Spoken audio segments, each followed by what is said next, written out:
тоа токму е идејата, тоа токму е целта на овие тужители, да направат еден обид да ги замолчат новинарите,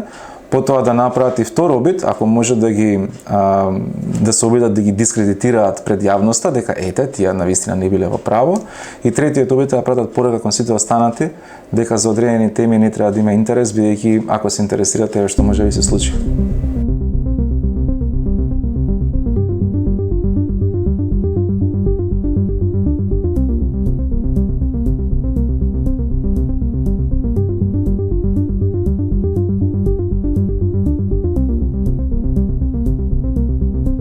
Најчесто, како најочигледен,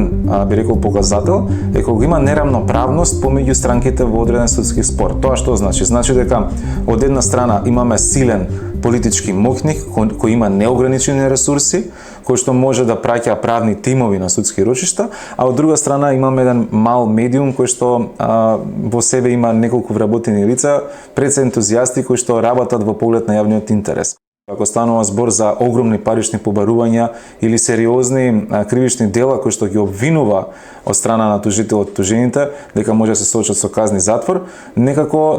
претпоставам дека на многу луѓе им станува јасно дека станува збор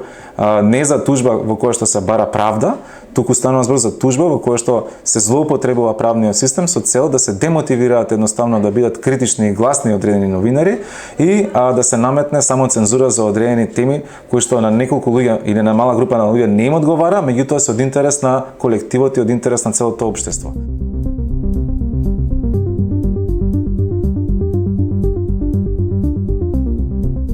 Не секогаш станува збор за тужба. Може да биде барање за судска наредба, каде што ќе се бара од страна на подносителот да се избрише одредена содржина на интернет, може да биде дури и неоправдана инспекција кон медиум или пак кон друг субјект од страна на регулатор или од страна на субјект што е од владините институции.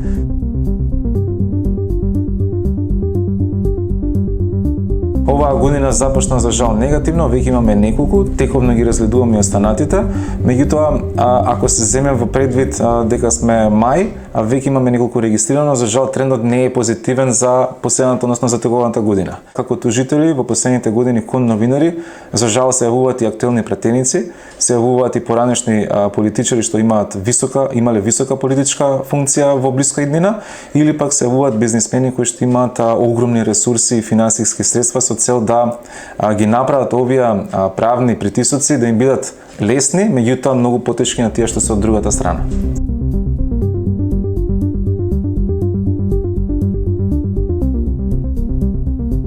Доколку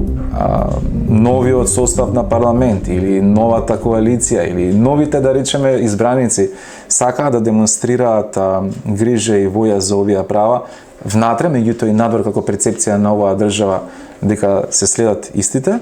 тогаш ќе треба да демонстрира конкретни чекори, преку конкретни измени на конкретни закони, меѓутоа и преку гаранции дека истите нема да бидат селективно спроведувани од страна на надлежни институции, од страна на правосудните органи.